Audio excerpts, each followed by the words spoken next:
السلام علیکم every welcome back to اندر ویڈیو اندر ناول ریڈنگ. استنبول جیسا خوبصورت شہر بھی آپ نے انجوائے نہیں کیا؟ رامین اب کچن کاؤنٹر کے سامنے کھڑی برتن سمیٹتے ہوئے پوچھ رہی تھی. کیسے کرتی؟ سوائے ایک آئس کریم دلانے کے زیاد کہیں بھی میرے ساتھ باہر نہیں گیا. مجھے ٹریول کرنے کا شوق ہے، اپنے قدموں پہ کسی انجان شہر میں کئی میل چلنے کا، لیکن کوئی ساتھ تو ہو. اکیلے کہاں مزہ آتا ہے؟ وہ کاؤنٹر کے پیچھے رکھے سٹول پر بیٹھی اداسی سے کہہ رہی تھی. رامین نے اختلاف کے لیے لب کھولے، پھر ارادہ تبدیل کر کے کیبنٹ کھولنے لگی. میں چائے بنا رہی ہوں، آپ بتائیں پھر آگے کیا ہوا؟ لڑائی. رامین نے چونک کے اسے دیکھا. کس کی لڑائی؟ تمہارے خیال میں فلیش لائٹ کس چیز کی علامت ہے؟ ریسٹورانٹ ایریا میں صبح بوفے بریک فاسٹ زور و شور سے جاری تھا. انڈو، ترکش ہیگل اور کافی کی ملی جلی مہک نے سارے کو متحد کر رکھا تھا. ایک طرف آملیٹ سیکشن تھا جہاں شیف تازہ آملیٹ بنا رہا تھا. معید اپنا ناشتہ لیے میز تک پہنچ چکا تھا، جبکہ وہ دونوں آملیٹ کے انتظار میں پلیٹیں لیے شیف کے سامنے کھڑی تھی. وہ بھی ماہی کا آملیٹ تیار کر رہا تھا. Flashlight? ماہی نے ناسمجھی سے اسے دیکھا. میں نے ماں کو خواب میں دیکھا 2 دفعہ. انہوں نے مجھے فلیش لائٹ ڈھونڈنے کے لیے کہا. خواب میں دکھائی دینے والی چیزیں عموماً علامت ہوتی ہیں. ماہی سوچ میں پڑ گئی. اسی لمحے شیف نے اشارہ کیا. اس نے جلدی سے اپنی پلیٹ آگے کی. فلیش لائٹ روشنی کی علامت ہے، ایسی چیز جو اندھیرے میں دیکھنے کے لیے استعمال کی جائے. شیف اب گیلا گیلا سا زرد آملیٹ اس کی پلیٹ میں انڈیل رہا تھا. ترک اس کو سادے آملیٹ کہتے تھے، مشروم چیز آملیٹ. اپنا آرڈر نوٹ کروا کے اس نے تعجب سے ماہی کو دیکھا. ماں کو روشنی کیوں چاہیے؟ شاید تمہیں چاہیے. وہ گمسم سی آملیٹ بار میں بنے مختلف خانے دیکھے گئی. وہاں ہر رنگ کی شے موجود تھی، کئی کٹی سبزیاں، پنیر اور مشروم. اسے روشنی کیوں چاہیے تھی؟ مجھے خوشی ہے کہ تم آئی ہو ماہی. وہ تینوں واپس اپنی میز پہ بیٹھے تھے جب معید نے نرمی سے بات کا آغاز کیا. ساتھ رکھے سٹرولر میں حور عین سو رہی تھی. ماہی مسکرا دی، پھر ایک تنقیدی نظر معید کی پلیٹ پہ ڈالی جو آملیٹ، سلامی، ساسیجز اور کئی طرح کے پنیر سے بھری ہوئی تھی. کل نکاح ہے تمہارا، تمہیں ڈائٹنگ پہ ہونا چاہیے. میں تھک چکا ہوں تیاری کرتے کرتے. ہاں، کافی لمبے عرصے سے تیاریاں چل رہی تھی غالباً. ماہی کی نظروں میں خفگی ابھری. معید نے سر جھکائے، چھری کانٹے سے آملیٹ توڑتے ہوئے محض کندھے اچکا دیے. وہ اتنا تھکا ہوا تھا کہ تردید بھی نہیں کر پا رہا تھا. میں نے انسٹا میں اس وینیو کو دیکھا ہے جو تم نے سلیکٹ کیا ہے معید. مالا نے اسے باز رہنے کا اشارہ کیا، لیکن وہ ماہی تھی. اتنے پیسے کہاں سے آئی اس ایمرجنسی نکاح کے لیے؟ باغ سے اور کہاں سے؟ معید کا موڈ اب خراب ہو رہا تھا. خواہ کی فضول خرچی. ماہی منہ بنا کے پلیٹ پہ جھک گئی. البتہ کشمارہ چونکی ہاتھ رو کے اسے دیکھا. باغ کے ٹھیکے سے؟ وہ تو چند ہزار سے زائد کا نہیں تھا. ایک سرخ بتی ذہن میں جلنے بجھنے لگی. معید نے پانی کا گھونٹ بھرا، پھر چہرہ اٹھا کے اسے دیکھا. میں نے باغ بیچ دیا ہے. معید! وہ دونوں ایک ساتھ چیخی تھی. تم نے شادی کے لیے باغ بیچ دیا؟ اس فضول خرچی کی کیا ضرورت تھی؟ ماہی کو یقین نہیں آ رہا تھا. فضول خرچی کا مسئلہ نہیں ہے ماہی. مالا ایک دم غرائی اتنی زور سے کہ ماہی بھی چپ ہو گئی. اس باغ میں میرا اور ماہی کا بھی حصہ تھا. یار مجھے پیسے چاہیے تھے، میں کہاں سے پورا کرتا؟ وہ جیسے اکتا گیا. جہاں سے بھی کرتے، مگر میری اور ماہی کے حصے کی زمین نہ بیچتے. ہم نے تمہیں پاور آف اٹارنی اس لیے دیا تھا کہ ہم پاکستان میں نہیں تھے. اس باغ میں تمہاری بہنوں کا شرعی حق تھا. اس نے زور سے مٹھی بھینچ کے میز پہ رکھی. ایک کانٹا اچھل کے نیچے جا گرا. بس کر دو یار، معید نے غصے سے پلیٹ پر دیکھی. ماں نے تم لوگوں کو شادیوں میں اتنا گولڈ اور جہیز بھی دیا تھا. مالا کی شادی کا اماؤنٹ بھی انہوں نے الگ سے مختص کیا تھا. جہیز الگ چیز ہوتی ہے معید. جسے ہمیں جہیز دیا ویسے ہی تمہارے فون ٹرپس اور پڑھائی پہ بھی بہت خرچ کیا ہے ماں نے. جہیز دینے سے جائیداد کا حصہ ختم نہیں ہو جاتا. تم سے آدھا صحیح، لیکن وہ ہمارا حصہ تھا. یار وہ اتنا مہنگا نہیں تھا، چھوٹا اور سستا سا تھا. میں تمہارا بھائی ہوں، مجھے پیسے چاہیے تھے. تمہیں اندازہ بھی ہے کہ تم نے کیا کیا ہے؟ وہ دبا دبا سا چلائی. ارد گرد لوگ مڑ کے انہیں دیکھنے لگے. میں نے ظہیر کے ساتھ پارٹنرشپ نہیں کی کیونکہ میں ماں سے پیسے نہیں لینا چاہتی تھی، کیونکہ ماں کے پاس جو بھی تھا اس میں تم دونوں کا بھی حق تھا، اور اسی لیے ظہیر نے مجھے 1 منٹ میں آؤٹ کر دیا. میں اپنی لگژریز تک اپنی سیونگ سے کرتی ہوں معید. تمہاری شادی کا یہ اسٹوپڈ ٹرپ بھی. اس نے نیپکن اٹھا کے پرے پھینکا. اس کا چہرہ غصے سے سرخ تمتما رہا تھا. مالا کو غصہ کم ہی آتا تھا، اب آیا تو ماہی تک چپ ہو گئی. مجھے لگا تم دونوں کو وہ نہیں چاہیے ہوگا، تم دونوں کے ہسبینڈز اچھا خاصا کماتے ہیں. پھر وہی بات، میرا مسئلہ یہ نہیں ہے کہ وہ باغ سستا تھا یا تم نے فضول خرچی کی. بات حق کی ہے، تم نے ایک دفعہ بھی ہم سے نہیں پوچھا. تم لوگوں سے بات کرنا ہی فضول ہے. تم لوگ دراصل میری خوشی میں خوش ہی نہیں ہو. ماں ہوتی تو. وہ غصے سے کرسی دھکیل کے اٹھا. ماں کے نام پر بلیک میلنگ نہ کرو. ماں ہوتی تو میں دیکھتی کیسے تم اس پلاسٹک کی گڑیا کی انگلی کے ساتھ بندھے ہو. ماہی چہمک کے بولی. وہ ایک بکتا جھکتا باہر نکل گیا. ماہی نے ایک نظر اسٹرالر میں سوتی حور کو دیکھا جو سچ شکر ابھی تک نہیں جاگی تھی، پھر ماتھے کو چھوا. اس نے صرف شادی کے لیے فضول خرچی. پھر تم فضول خرچی کی بات لے کر بیٹھ گئی ہو. اس پر غصہ ہوئی. وہ کرے فضول خرچی شوق سے کرے، لیکن اپنے پیسے سے. وہ یوں ہمارا حق نہیں بیچ سکتا. بہنوں کا جائیداد میں حق ہوتا ہے جو جہیز دینے سے سرد نہیں ہو جاتا. جہیز گفٹ ہوتا ہے، جیسے بیٹی کو دیا جاتا ہے ویسے ہی بیٹوں کے نخرے ساری زندگی اٹھائے جاتے ہیں. وہ گفٹس ہوتے ہیں، حق نہیں. گفٹ دے یا نہ دے اس کی پوچھ نہیں ہے، حق کی ہے. معید نے ہمارا حق مارا ہے. اس نے گلاس اٹھایا اور ایک ہی گھونٹ میں سارا پانی گھٹا گھٹ پی گئی. چہرہ ابھی تک سرخ تھا. میں تو آنا ہی نہیں چاہتی تھی، تم نے مجھے ایموشنل کر دیا تھا. ماہی کو بالآخر موقع مل گیا. اس نے جواب نہیں دیا. وہ اگلا گلاس پینے لگی. اسے سانس لینے تھے، اسے خود کو پرسکون کرنا تھا، لیکن کنکھیوں سے اسے دکھائی دیا ہال کے داخلی حصے سے کوئی چلا آ رہا تھا. وہ اس کو بنا دیکھتے بھی پہچانتی تھی. مانوس قدموں کی چاپ، مانوس پرفیوم، مانوس آواز. اف، ابھی نہیں، آج صبح نہیں. وہ ان کی میز کے قریب رکا. Hello 1 in 50. ماہی بے اختیار اٹھ کھڑی ہوئی. ماہر؟ یاسمین کے آفس کی کھڑکی کے باہر برستی بارش اب تک رک چکی تھی. شیشے ہنوز گیلے تھے. وہ تھرو کو شال کی طرح لپیٹے اسی طرح کاؤچ پہ بیٹھا تھا. سامنے میز پہ انچھوا سینڈوچ رکھا تھا. تم اس سے ملنے کیوں گئے؟ وہ کرسی پہ بیٹھی نوٹ بک گھٹنے پر رکھی اپنا سینڈوچ دانتوں سے کتر رہی تھی. کہا نا، مجھے مابینہ نے بلایا تھا. ہماری ملاقات ایک عرصے سے پینڈنگ تھی، لیکن میں وہاں پہنچا تو یوں لگتا تھا دونوں کی کسی بات پہ لڑائی ہوئی تھی. وہ غصے میں تھی اور میں نے اسے غصے میں بہت کم دیکھا ہے. اس نے رک کے تصحیح کی. بلکہ جب بھی دیکھا ہے مجھ پہ ہی غصہ ہوتے دیکھا ہے. وہ ہوٹل کی لابی سے گزر کے بریک فاسٹ روم تک آیا ہی تھا کہ وہ دونوں سامنے نظر آ گئی. ایک میز پہ آمنے سامنے بیٹھی دونوں لڑکیوں کے چہرے گلابی پڑ رہے تھے. تیسری کرسی پیچھے دھکیلے گئی تھی، جیسے ابھی ابھی کوئی اٹھ کے گیا ہو. مالا گردن پیچھے پھینکے پانی کا گلاس ہونٹوں سے لگائے ہوئے تھی. جب تک اس نے گلاس نیچے کیا وہ قریب پہنچ چکا تھا. Hello 1 in 50. مسکرا کے اس نے صرف اسے مخاطب کیا جس سے وہ ملنے آیا تھا. کنکھیوں سے وہ مالا کو چونکتے اور پھر ناپسندیدگی سے گہرے سانس بھرتے دیکھ سکتا تھا. ماہر بھائی. ماہی سنبھل کے بدک مسکراتی اٹھ کھڑی ہوئی. آپ عین مقرر کردہ وقت پہ پہنچے ہیں، حالانکہ شہر کے لوگ وقت کے پابند نہیں ہیں. شکر ہے میں شہر کا نہیں ہوں. وہ مسکرایا. پھر ماہی کی پلیٹ کو دیکھا. تم ناشتہ شروع کر چکی؟ میرا خیال تھا ہم نشان اتشی میں کہیں اس سے بہت بہتر ناشتہ کر سکتے ہیں.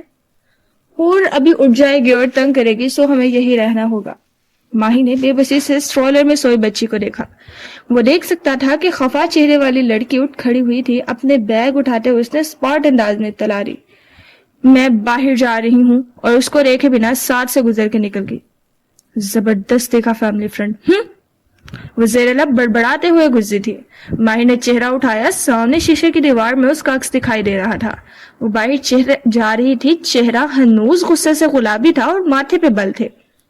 کشمالہ مبین کو اس نے غصے میں بہت کم دیکھا تھا. وہ معید کی کرسی پہ بیٹھا اور ٹانگ پہ ٹانگ جما لی. انگلی سے ویٹر کو اشارہ کیا. ترکش کیبا. پھر بغور ماہی کو دیکھا. وہ سوچتی نظر سے مالا کو جاتے دیکھ رہی تھی. تم دونوں کی لڑائی ہوئی ہے کیا؟ نہیں، ہم فلیش لائٹس کو ڈسکس کر رہے تھے. وہ جل کے بولی. Flash lights? جی فلیش لائٹس. آپ کے خیال میں فلیش لائٹس کس چیز کی علامات ہوتی ہیں؟ ماہر فرید نے لا علمی سے شانے اچکا.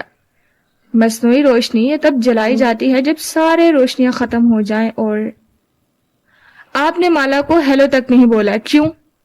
اسے بیک وقت جیسے سب پہ غصہ آ رہا تھا. روز بولتا ہوں کل ہم بیربل کی بیکری میں ملے تھے، پرسوں میرے آفس میں، اور یہ سن کے مجھے لگا تھا آپ دونوں کے مسئلے ختم ہو گئے ہیں، لیکن پھر وہی آکورڈنس ماہی جیسے اکتا گئی تھی۔ میں صرف وہ کھنکھارا جیسے الفاظ تلاش کیے، اس کو اوائڈ کرتا ہوں۔ اوائڈ؟ ماہی کی سکین کرتی نظریں جیسے اس کے اندر اتر رہی تھی۔ ماہر ہلکا سا مسکرایا، اس کے گال پہ زخم کا نشان تھا جو اب مستقل ہو چکا تھا۔ میرا شوہر اس شہر میں نہیں ہے، اس کا شوہر اس شہر میں ہے۔ میں نہیں چاہتا کہ میری وجہ سے ان دونوں کے درمیان کوئی مسئلہ ہو۔ میرا شوہر اس شہر میں نہیں ہے، مگر آپ کی وجہ سے ہم دونوں کے درمیان کبھی مسئلہ نہیں ہوگا کیونکہ اس کو مجھ پہ اعتبار ہے۔ آپ یہ کہنا چاہ رہے ہیں کہ زیاد کو مالا پہ اعتبار نہیں؟ یعنی آپ ابھی تک زیاد کو ناپسند کرتے ہیں؟ ماہر فرید نے دونوں ہاتھ اٹھا دیے۔ واللہ زیاد کے بارے میں میری رائے بدل چکی ہے۔ اس کا انداز الجھا دینے والا تھا، لیکن خیر ماہر نے سر جھٹکا۔ چھوڑیں، ہم بھی کیا باتیں لے کر بیٹھ گئے۔ میں تو آج تک آپ کا ٹھیک سے شکریہ بھی ادا نہیں کر سکی۔ فون پہ کئی دفعہ کر چکی ہوں، ان فارمیلٹیز کی ضرورت نہیں ہے لڑکی۔ وہ مسکرایا۔ ویٹر اب اس کے قہوے کا ننھا سا کپ سامنے رکھ رہا تھا۔ آخری دفعہ جب ہم ملے اس روز جب میرا سرخ والٹ کھویا تھا، تب آپ مختلف تھے۔ میں خوف زدہ تھا، اب نہیں ہوں۔ میں نے خوف کو پیچھے چھوڑ دیا ہے، اور تم نے؟ اس نے بھاپ اڑاتا کپ اٹھایا۔ بھاپ کے پیچھے ماہی کا چھوٹے بالوں والا چہرہ دھندلا سا گیا۔ میرے خوف اب بھی وہی ہیں۔ ماہر سٹرولر کو دیکھ رہی تھی۔ ماہر کی نگاہوں نے اس کا تعاقب کیا۔ اس کا خیال رکھنا بنا میں حلال کا نہیں رکھ سکا۔ کوئی اداس سے نغمہ جیسے فضا میں کھل سا گیا۔ ماہر نے سر ہلا دیا، پھر یاد آیا۔ آپ مجھ سے ملنا چاہتے تھے، لیکن پھر ہم اتنے مہینوں سے نہیں مل سکے۔ آپ نے کہا تھا آپ مل کے کچھ پوچھنا چاہتے ہیں۔ مجھے کسی نے کہا تھا کہ تم جانتی ہو کچھ۔ ماہر نے پیالی نیچے رکھ دی۔ کس نے؟ اس نے بہت دفعہ کا پوچھا سوال دہرایا۔ ایک بوڑھے دوست نے۔ وہ مبہم سا مسکرایا۔ لیکن میں آپ کو فون پہ بتا چکی ہوں کہ میں سرکار نامی کسی آدمی کو نہیں جانتی، نہ میں نے زندگی میں کوئی اصل جادوگر دیکھا ہے۔ کیا آپ کو یقین ہے کہ آپ کے بوڑھے دوست نے آپ سے پورا سچ بولا تھا؟ مجھے یقین ہے۔ اس کا لہجہ کسی قسم کے شک سے پاک تھا۔ ماہی نے الجھ کے اس کو دیکھا۔ سوٹ اور ویسٹ میں ملبوس، ٹانگ پہ ٹانگ جمائے بیٹھا وہ پر اعتماد سا آدمی انگوٹھے اور انگلی سے پیالے پکڑے بہت غور سے اسے دیکھ رہا تھا، جیسے کچھ پڑھنے کی کوشش کر رہا تھا۔ تم نے ایئرپورٹ پہ بتایا تھا کہ تم کسی سفر پہ جا رہی تھی۔ راستے میں تمہیں کوئی ملا، کوئی سایہ، کوئی جادوگر۔ اس نے تم پہ پھونک ماری اور یاد ہے؟ ماہی نے جلدی سے بات کاٹی۔ وہ اس تکلیف دہ قصے کو مزید لمبا نہیں کرنا چاہتی تھی۔ شاید وہ وہی سفر تھا جس میں ہم ملے تھے، کیونکہ کینیڈا پہنچنے کے کچھ دن بعد میرا مس کیریج ہو گیا تھا۔ کیا مجھ سے ملنے سے پہلے یا بعد میں تم سے کسی ایسے انسان سے ملی جو سحر کے کاموں میں ملوث ہو سکتا تھا؟ نہیں، وہ پورے وسوخ سے کہہ رہی تھی۔ میں کسی کریپی قسم کے بوڑھے آدمی سے نہیں ملی جو سر پہ نارنجی رومال باندھتا ہو۔ کبھی کبھی مجھے لگتا ہے کہ جیسے وہ جانتا ہے کہ تم کچھ جانتی ہو، اسی لیے وہ تمہیں اور مجھے ملنے نہیں دیتا۔ تم سے ملنے لاہور آ رہا تھا، لیکن پھر میرا ایکسیڈنٹ ہو گیا۔ بعد میں جب آیا تو ہمیں حلال کی لاش دکھائی گئی۔ میں تم سے ملے بغیر چلا گیا۔ لیکن میں کچھ نہیں جانتی۔ آپ بتائیں، آپ کیا جانتے ہیں اس کے بارے میں؟ اس نے سینے پہ بازو لپیٹ لی اور پیچھے ہو کے بیٹھ گئی، جیسے وہ مسلسل ماہر فرید کے کٹہرے میں کھڑے ہو کے تنگ آ گئی تھی۔ میں نے اس کو ایک دفعہ دیکھا تھا خواب میں۔ وہ بوڑھا ہے، اس کے لمبے سفید بال ہیں، دبلا پتلا سانولا رنگ، نقوش ہلکے ہلکے سے یاد ہے، سر پہ نارنجی رومال باندھتا ہے۔ اور اس نے یاد کیا، ہاں، اس کے بازو پہ۔ وہ نے ایک دم زور سے رونا شروع کیا، اتنی زور سے جیسے کچھ کاٹ گیا ہو۔ ماہی کرنٹ کھا کے اٹھی اور پریشانی سے اسے سٹرولر سے نکالا۔ وہ زور زور سے روئی جا رہی تھی۔ قسم سے کبھی کبھی تو دل چاہتا ہے کہ اس کو واپس کراؤں۔ وہ بے بسی سے اب اسے کندھے سے لگائے چپ کروا رہی تھی۔ ماہر کو بھول گیا کہ وہ کیا کہہ رہا تھا۔ شاید کوئی چھوٹی سی تفصیل بتا رہا تھا، لیکن خیر، چھوٹی تفصیلات اہم نہیں تھی۔ میں واقعی کسی ایسے آدمی کو نہیں جانتی۔ مامار بے، اگر کچھ یاد آئے تو ضرور بتاؤں گی۔ حور کے رونے سے اس کی توجہ بانٹ لی تھی۔ ماہر مسکرا کے اٹھ کھڑا ہوا اور کلائی پہ بندھی گھڑی کو دیکھا۔ مجھے بھی کہیں پہنچنا ہے، آپ رات ڈنر پہ آئیں گے؟ حور ابھی تک روئے جا رہی تھی اور ماہی کو اونچا بولنا پڑ رہا تھا۔ او، آج فیملی ڈنر ہے؟ اسے یاد آیا، مرید کو اس ملک کے لوگوں کا کلچر بہت پسند آ گیا ہے غالباً۔ وہ ماہی کا سوال نظر انداز کر گیا تھا، اسے دیر ہو رہی تھی، اسے کہیں پہنچنا تھا۔ ایک متوسط طبقے کی اپارٹمنٹ بلڈنگ تھی، سامنے پارک بنا تھا اور دوسری طرف دکانیں اور ریسٹورانٹ تھے۔ سڑک کنارے ایک سفید چھت والی نیلی کار کھڑی تھی جس کے ڈرائیونگ سیٹ پہ بیٹھا فربہی سا آدمی چیٹوز کا بڑا سا پیکٹ کھول رہا تھا۔ دفتن فرنٹ ڈور کھلا، آدمی کا ہاتھ فوراً جیب کی طرف گیا لیکن پھر کندھے ڈھیلے ہوئے، برا سا منہ بنا کے ماہر کو دیکھا جو اندر بیٹھ رہا تھا۔ اگر کومسار چنگیز نے ہم دونوں کو ساتھ دیکھ لیا تو وہ کیا سوچے گا ماہر بے؟ یہی کہ میں اپنا پیسہ تم جیسے آدمی کو اس لیے دیتا ہوں تاکہ تم مجھے پولیس اسٹیشن کے اندر ہونے والے معاملات سے باخبر رکھو، لیکن تم ناپسندیدگی سے پیکٹ کو دیکھا جس سے وہ 3 انگلیوں میں بہت سے چیٹوز بھر کے نکال رہا تھا، بے پرواہی سے شانے اچکائے۔ کم از کم میں نے آپ کو بر وقت اطلاع کر دی، چنگیز بے نے ابھی تک نہیں بتایا۔ ماہر جواب دیے بنا سوچتی نظروں سے اپارٹمنٹ بلڈنگ کو دیکھے گیا۔ غالب نواز یہاں رہتا ہے؟ عمارت میں داخلے کا ایک ہی راستہ ہے، وہ تھانے سے سیدھا گھر آیا ہے اور کل سے باہر نہیں نکلا۔ وہ خوف زدہ ہے، وہ بڑبڑایا۔ اگر میرے دوست نے اس سے رہا نہ کیا ہوتا تو ہم اس کے بارے میں مزید جان سکتے تھے۔ آپ کا دوست آپ کو جھوٹی گواہی کے ساتھ سے بچا رہا تھا ماہر بے، اور تم نے کیا کچھ معلوم کیا ہے ابھی تک؟ اس نے ناپسندیدگی سے اس آفیسر کو دیکھا جو سادہ حلیے میں بھی پہچانا جا رہا تھا۔ پولیس ڈیوٹی میں سب سے بورنگ کام سٹیک آؤٹ ہوتا ہے، وہ منہ بسور کے بتانے لگا۔ اس کی پولیس آفیسر گرل فرینڈ ملک سے باہر ہے، 3 دن بعد آئے گی، وہ دونوں جلد شادی کرنے والے ہیں، اور سسپینس بھرا وقفہ، اور وہ کیٹو ڈائٹ پہ ہے۔ پھر پرجوش انداز میں سامنے ایک سٹور کی طرف اشارہ کیا۔ دن میں 2 دفعہ اس آرگینک فوڈ سٹور سے اس کے کیٹو لنچ باکسز اس عمارت میں ڈیلیور ہوتے ہیں۔ اور تمہیں کیسے معلوم وہ شادی کرنے والا ہے؟ کیونکہ اس نے جس دن ڈائٹ شروع کی تھی اسے 1 رات پہلے اس کے کریڈٹ کارڈ بل میں اور تکائے کے ایک فینسی ریسٹورنٹ کے ڈنر کا بل بھی تھا۔ یقیناً اس ڈنر پہ اس نے لڑکی کو پرپوز کیا ہوگا، تبھی اگلی صبح سے ڈائٹ سٹارٹ کی۔ آپ کے خیال میں کیٹو ڈائٹ کام کرتی ہے؟ ماہر فرید نے بہت ضبط سے اسے دیکھا جو کڑچ کڑچ کر کے چیٹوز چبا رہا تھا۔ کیا کوئی اس سے ملنے آیا ہے؟ ابھی تک تو نہیں۔ آفیسر نے ایک ٹریولر اسکرین کی طرف اشارہ کیا جہاں ایک اپارٹمنٹ کے دروازے کے باہر کا منظر دکھائی دے رہا تھا۔ دروازہ بند تھا۔ شاباش، تم ٹی وی دیکھو۔ اس نے تن سے اس کا کندھا تھپکا اور باہر نکل گیا۔ اس سے پہلے کہ وہ اسے روک پاتا، ماہر فرید اپارٹمنٹ بلڈنگ کے اندر داخل ہو چکا تھا۔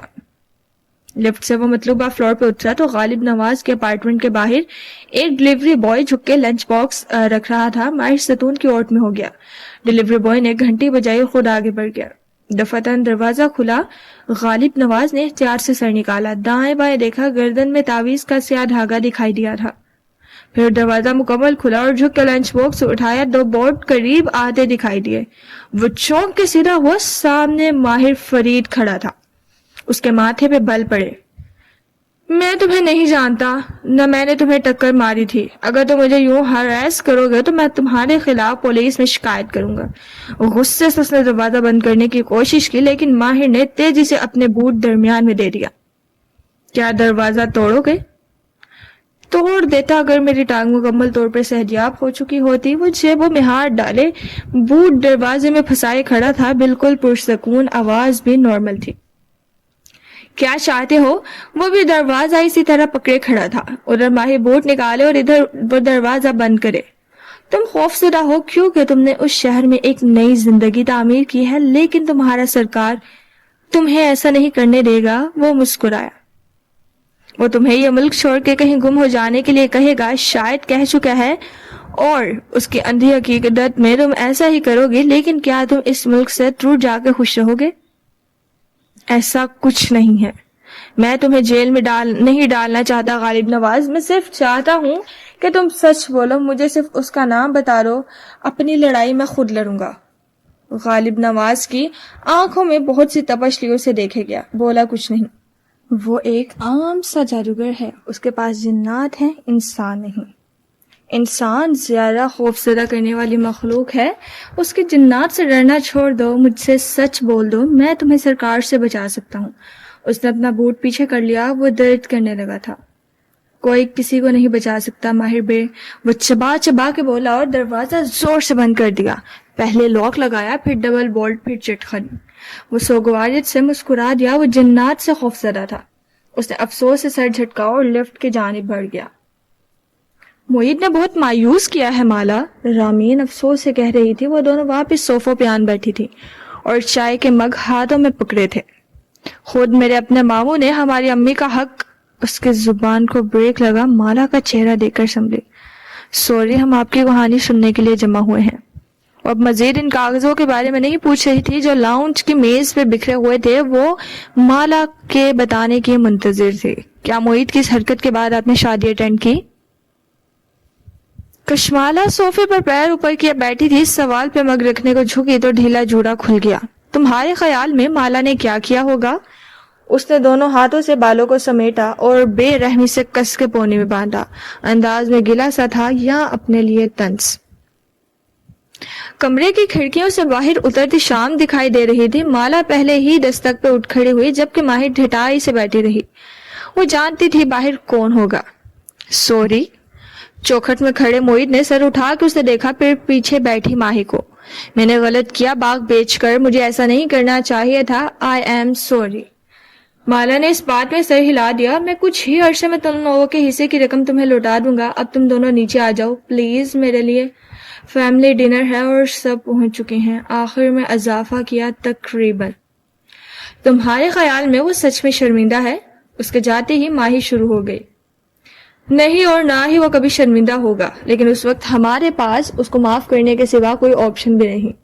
بہنوں کے پاس ہوتا بھی نہیں ہے، ان کو ساری عمر بھائیوں کی ضرورت رہتی ہے، سو اپنا موڈ درست کرو اور نیچے چلو۔ زیاد کو نہیں پتہ چلنا چاہیے کہ ہم بہن بھائی کے درمیان کیا چل رہا ہے۔ ان کے ہوٹل سے ایک گلی چھوڑ کے ایک فائن ڈائن بنا تھا جس کے ہال کمرے میں ڈنر کا اہتمام کیا گیا تھا۔ میز پہ اونچی موم بتیاں جل رہی تھی، ایک طرف معید اور شفق ساتھ ساتھ بیٹھے تھے۔ ماہر اسے دیکھتے ہی زیر لب کمبخت پلاسٹک کہا تھا کہ مالا نے جھوٹے سے اس کا پیر دبایا۔ زیاد خاموشی سے اپنی جگہ براجمان تھا، اسے دیکھ کے اٹھا نہیں، بس شکایتی انداز میں گھڑی کو دیکھا جیسے کہہ رہا ہو اتنی دیر لگا دی۔ 2 دن کے خوش خلقی کے بعد زیاد سلطان کی ازلی تلخی اور بوریت واپس آ چکی تھی۔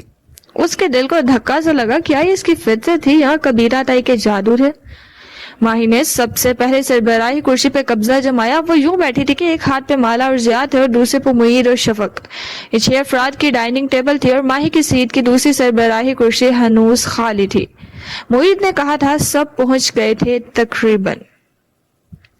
وہ مینیو کارڈ پہ سر جھکائے ہوئے تھے جب تقریباً کی چاپ سنائی دی۔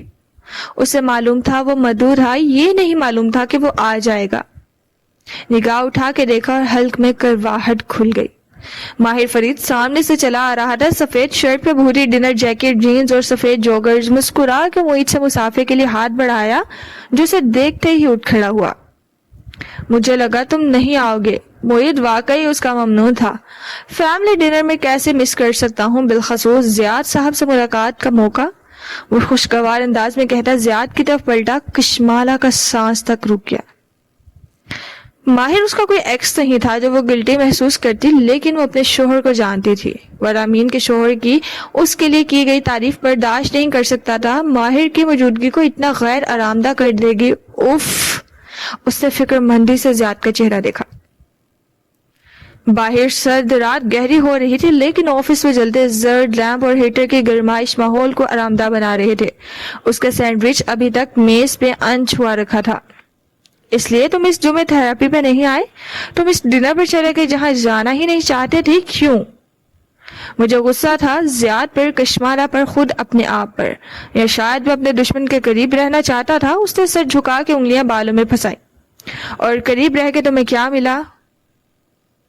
کیف رائٹ۔ زیاد سلطان خوشگوار حیرت سے کھڑا ہوا۔ کشمالہ کی ساغری فکر مندی ایک دم الجھن میں بدل گئی۔ تم یہاں کیسے؟ وہ ماہر فرید کو دیکھ کے جیسے بہت حیران ہوا تھا۔ ماہر دھیرے سے ہنس دیا۔ شکر ہے میں تمہیں یاد ہوں۔ دونوں میں سے کسی نے مسافر کے لیے ہاتھ نہیں بڑھایا. ماہر نے دوسری سربراہی کرسی کھینچی اور اپنے مخصوص انداز میں بیٹھا تو وہ معید اور زیاد واپس بیٹھے. کیا مالا نے میرا تعارف نہیں کروایا؟ اس نے پہلی دفعہ اسے دیکھا. وہ بند گلے والی سبز لمبی قمیض پہنے ہوئے تھی اور ایک کندھے پہ کامدار شال تھی. کانوں میں جھونکے تھے. پکارے جانے پہ شکایتی نگاہ اٹھا کے اسے دیکھا. یہ کیف نہیں، ماہر فرید ہے، وہ جیسے جبرن بولی تھی. ایک اندیکھا سا احساس تھا جو فضا میں تناؤ پیدا کر رہا تھا، یا شاید اسے محسوس ہو رہا تھا. بتایا تھا نا ایک بزنس مین ہے اور کسی وجہ سے میری ملازمت کرتے تھے. بہت دلچسپ. تمہیں یاد ہوگا میں نے کہا تھا کہ کیف وہ نہیں جو نظر آتا ہے. زیاد محسوس ہوا اور جیسے حیران بھی. مالا نے پہلو بدلا. زیاد کا غیر آرامدہ نہ ہونا اس کو مزید غیر آرامدہ کر رہا تھا. کاش میں بھی تمہارے بارے میں سر محفل یہ ایک کہہ سکوں زیاد. وہ مسکرایا تھا. وہی اور شفق آپس میں مینیو ڈسکس کرنے لگے. مالا نے بھی خود کو مکمل طور پر مینیو کی کتاب میں گم کر لیا تھا. البتہ ماہر بغور زیاد سلطان اور ماہر فرید کے چہروں کو دیکھ رہی تھی. وہ بظاہر مسکرا رہے تھے لیکن کچھ تھا جو غلط تھا. کس قسم کا کاروبار ہے تمہارا؟ زیاد کے انداز میں تجسس تھا. ماہر کی کرسی اس کی کرسی سے 90 درجے کے اینگل پہ تھی. وہ اس کے بالکل قریب تھا. پھر بھی اس نے کرسی کا رخ مزید ماہر کی طرف موڑ لیا جیسے اسے صرف اس سے بات کرنے میں دلچسپی ہو. میں آرکیٹیکٹ ہوں. وہ بہت ضبط سے مسکرایا. میں نے تمہارا انسٹا دیکھا تھا شفق. بہت پیاری فیڈ تھی تمہاری. ماہی کھنکھاری تو سب اس طرف متوجہ ہوئے. مالا نے سکون کی سانس خارج کی. کچھ تھا اس کے اندر جو نہیں چاہتا تھا کہ زیاد اور ماہر آپس میں بات کریں یا کسی بھی وجہ سے زیاد کا موڈ خراب ہو. Thank you. شفق مسکرائی. اس کا انگریزی کا لہجہ برطانوی تھا. دنیا کتنی چھوٹی ہے. تمہارے اور میرے فالوورز میں ایک مشترکہ دوست نکل آئی. مالا کی ایک کلاس فیلو. شفق کی مسکراہٹ پھیکی ہوئی. اچھا. اتفاق سے آج میری اس سے بات ہوئی. وہ مجھے بتا رہی تھی کہ تم لوگ اندرون لاہور کے علاقے کرشن نگر سے ہو. تمہارا بچپن وہیں گزرا ہے. اسکولنگ بھی وہیں ہوئی. شفق کی رنگت ایسے فک ہوئی جیسے اس نے کوئی جن دیکھ لیا ہو. نہیں، وہاں تو میرا ددیال رہتا تھا. ہم تو ریفرنس. ہاں یاد آیا. ریفرنس میں تم لوگ 2 سال پہلے شفٹ ہوئے. اس سے پہلے اچھرا میں کافی سال رہے ہو. انگلینڈ میں ایک ایکسچینج پروگرام پہ 2 ہفتے کے لیے گئی تھی. مگر ایکسنٹ اچھا ہے تمہارا. ماہی بہت معصومیت سے تعریف کر رہی تھی. پتہ نہیں آپ کس فرینڈ کی بات کر رہی ہیں. شفق نے جیسے جھرجھری لی. اور وہ یہ بھی کہہ رہے تھے کہ تمہارے دادا کو فوت ہوئے 3-4 سال ہو گئے ہیں. تمہارے گھر والے ترکی پہنچ گئے یا ابھی دادا کی برسی پہ ہیں؟ معید نے بے بسی سے ماہی کو گھورا. اس نے مسکرا کے شانے اچکا دیے. اصل میں یہ مینیو دیکھ کے مجھے اپنا 4 سدہ والا باغ یاد آ رہا تھا. شفق بدک مسکرائی اور ایک دم چہرے کا رخ ماہر کی طرف موڑ دیا. آپ کی کیا کہانی ہے؟ معید بتا رہے تھے کہ آپ ان کے ڈرائیور تھے. ایک دم سب کی توجہ اس طرف مبذول ہو گئی. ماہی کے ماتھے کے بل واپس آنے لگے. تھا نہیں، بنا ہوا تھا. معید ایک دم جیسے بہت شرمندہ ہوا. تمہارا نام کیا ہے؟ ماہر نے بھی رخ اس کی طرف موڑا. اس کے انداز میں نرمی تھی. فروا شفق. عموماً سب مجھے شفق کہتے ہیں. میرے دادا بھی کرشن نگر سے تھے. شفق بہت غریب تھے. اندرون لاہور میں پلے بھرے. وہ ٹیک لگائے ٹانگ پہ ٹانگ جمائے بیٹھا کہہ رہا تھا. چند دہائیاں قبل وہ انگلینڈ آئے تھے اور یہاں کپڑے کا کاروبار شروع کیا تھا ایک سٹال سے. میرے والد نے اس سٹال کو آگے بڑھایا. میرا بچپن انگلینڈ کے مارکیٹس میں کپڑا بیچتے گزرا ہے. وہ مسکرا کے کہہ رہا تھا. ایک دم ڈائننگ ٹیبل پہ سناٹا چھا گیا. وہ اسے جھونک کے دیکھنے لگے اور وہ شفق کی طرف دیکھ رہا تھا. چہرے پہ ایک اداس سی مسکراہٹ تھی. وہ اس کے گال پہ سخت زخم کا نشان دیکھ سکتی تھی. پھر میرے والد نے ترقی کی کیونکہ لوگ ان کا اعتبار کرتے تھے. ان کے پاس امانتیں رکھواتے تھے. پیسے، بانڈز، زیور. ان کے سچ پہ کوئی شک نہیں کر سکتا تھا. انہوں نے ایک سٹال سے دکان اور دکان سے ویئر ہاؤس بنایا اور پھر ہم ریل اسٹیٹ کے بزنس میں آ گئے اور اس بزنس سے ہم نے ترقی کی. 3 سال پہلے میں UK چھوڑ کے استنبول آ گیا تھا. تب سے یہی ہوں. ٹیبل پہ سناٹا چھا گیا. سب خاموش تھے. تب ہی زیاد کھنکھارا. وہ اس حصے کے بارے میں پوچھ رہی جب تم دھوکہ دہی سے کشمالہ کے ڈرائیور بنے تھے. ماہر نے بے اختیار زیاد کو دیکھا. وہ مسکرا رہا تھا بہت سادگی سے. میری ایک بہن تھی. شفق خود سے توجہ ہٹنے پہ خوش تھی. بہت توجہ سے بظاہر سننے لگی. اس کا نام حلال ہے. وہ کھو گئی تھی. کسی نے مجھے کہا کہ اگر میں لاہور چلا جاؤں تو شاید اسے ڈھونڈ لوں. مجھے ایک کور چاہیے تھا سو میں ان کے گھر کا ڈرائیور بن گیا. کیسے کھوئی تھی وہ؟ زیاد سلطان نے افسوس سے پوچھا۔ ماہر فرید نے بہت ضبط سے گہری سانس اندر کھینچی۔ یوں ہی اچانک ایک دن وہ غائب ہو گئی۔ اس کی مسکراہٹ اب غائب ہو چکی تھی۔ وہ اس سے زیادہ مسکرانے کی اداکاری نہیں کر سکتا تھا۔ اور اس وقت تم کہاں تھے؟ زیاد کی آنکھوں میں ایک ایکسائٹ بھری مسکراہٹ تھی۔ ماہر فرید نے تھوک نگلا، گردن میں گلٹی سے ابھر کے معدوم ہوئی۔ میں ذہنی امراض کے ہسپتال میں داخل تھا۔ ایک تناؤ بھرا سناٹا سارے پہ چھا گیا۔ وہ گم سم سے ماہر کو دیکھ رہی تھی اور وہ زیاد کو۔ یعنی تمہاری بہن اس لیے کھوئی کیونکہ تم نے اسے اکیلا چھوڑ دیا تھا؟ زیاد، مالا اتنی تیزی سے بولی کہ زیاد نے چونک کے اس کی طرف گردن موڑی۔ وہ تعجبی نظر سے اسے دیکھ رہی تھی۔ ایسے مت کہو، اس کا کیا قصور؟ اس نے خود کو کہتے سنا۔ زیاد لمحے بھر کے لیے کچھ نہ کہہ سکا۔ ماہر فرید بھی اپنی جگہ ساکت رہ گیا۔ سوری، میرا یہ مطلب نہیں، تم درست کہہ رہے ہو، اس میں میرا ہی قصور تھا اور میں اس کی سزا بھگت رہا ہوں۔ وہ سنبھل کے پھیکا سا مسکرایا۔ I am sorry. جیسے زیاد پشیمان ہوا، مالا سر جھٹک کے مینیو کارڈ کی طرف متوجہ ہو گئی۔ محیط کھنکارا، لیکن کوئی اس کی طرف متوجہ نہ تھا۔ ویٹر بار بار چکر لگا رہے تھے۔ اس سے پہلے کہ محیط آرڈر دینے کا کہتا، زیاد پھر سے کھنکارا۔ کس نے اغوا کیا تھا تمہاری بہن کو؟ انداز میں تشویش تھی اور آنکھوں میں مسکراتا ہوا چیلنج تھا۔ ماہر فرید کی میز پر رکھی مٹھی بھینچ گئی۔ مالا نے ناخوشی سے پہلو بدلا، جیسے یہ گفتگو اس کے اعصاب کو بوجھل کیے ہوئے تھی۔ ایک جادوگر نے۔ محیط مینیو کارڈ لیے اٹھ کے کاؤنٹر تک چلا گیا۔ یہ طے تھا کہ اسے خود ہی آرڈر کرنا تھا۔ جادوگر؟ زیاد نے ابرو تعجب سے اٹھائے۔ تم اس دور میں بھی جادو پہ یقین رکھتے ہو؟ شفق قدرے متحیر نظر آئی۔ البتہ مالا نے برہمی سے زیاد کو دیکھا، کچھ کہنے کے لیے لب کھولے پھر بھینچ لیے۔ وہ دوسری دفعہ اپنے شوہر کے سامنے اس کی حمایت نہیں کرنا چاہتی تھی۔ ہاں، کیا تم نہیں رکھتے؟ رکھتا ہوں، لیکن جادوگر لوگوں کو اغوا تو نہیں کرتے۔ اس نے جیسے جھرجھری لی۔ جادو بہت سے اقسام کے ہوتے ہیں زیاد بے۔ وہ ہاتھ باہم پھنسائے آگے ہوا اور غور سے زیاد کا چہرہ دیکھا۔ سحر مرض، سحر اسود، سحر عشق۔ بہت تن سے آخری لفظ بولا۔ سحر عشق؟ کشمالہ مبین کی آنکھوں میں نہ سمجھ ابھری، لیکن ماہر اسے نہیں دیکھ رہا تھا، وہ زیاد کو دیکھ رہا تھا، جس کے چہرے کے اطمینان میں ذرا برابر بھی فرق نہ آیا تھا۔ انٹرسٹنگ۔ سحر عشق کیا ہوتا ہے؟ زیاد نے مالا کے جیسے تعجب سے پوچھا۔ ساتھ کچھ اور بھی تھا، اس کی آنکھوں میں کچھ مذاق اڑاتا ہوا، کچھ ایسا جسے صرف ماہر سمجھ سکتا تھا۔ جب مرد کسی عورت کو حاصل نہیں کر سکتے تو اس پر سحر عشق کرتے ہیں۔ عموماً یہ وہ مرد کرتے ہیں جن کو اپنی شکل و صورت کا کمپلیکس ہوتا ہے۔ سحر عشق کے ذریعے وہ اپنی محبوبہ کو خوبصورت نظر آتے ہیں۔ وہ چبا چبا کے ایک ایک لفظ کہہ رہا تھا۔ وہ ابرو اکٹھے کیے اچنبھے سے اسے دیکھ رہی تھی۔ کیا واقعی ایسا کوئی کسی کو اپنا سکتا ہے؟ زیاد سلطان سب سے زیادہ حیران تھا۔ ہمیشہ کے لیے نہیں، کیونکہ جب سحر اترتا ہے تو اسی عورت کو وہ شخص بھیڑیا یا کسی بد شکل جانور کے روپ میں نظر آتا ہے۔ کہتے ہوئے اس نے مینیو اٹھایا۔ یہ طے تھا کہ وہ زیاد کے اطمینان میں ہلکا سا بھی فرق ڈالنے سے قاصر تھا۔ اس نے نہیں دیکھا کہ کشمالہ مبین یک ٹک اسے دیکھ رہی تھی، بے یقینی سے بنا پلک جھپکائے۔ اس کے لب آدھے کھلے تھے، جیسے کوئی مجسمہ ہو۔ محیط واپس آ چکا تھا اور اس نے بھیڑیے کا لفظ سن لیا تھا۔ کیا ہم کسی اچھے موضوع پہ بات کر سکتے ہیں؟ اس نے اکتا کے استدعا کی۔ جیسے کہ اسلام میں بہنوں کے حقوق۔ ماہی نے معصومیت سے پلکیں جھپکائیں۔ مالا نے سر جھٹکا۔ کوئی ٹرانس سا ٹوٹا۔ کیا وہ ماہر کو نہیں جانتی؟ وہ اس کے دماغ میں داخل ہونے کی کوشش کر رہا ہے۔ ہاں، یہ موضوع بھی کم دلچسپ نہیں تھا۔ زیاد سلطان اس موضوع کو چھوڑنا نہیں چاہتا تھا۔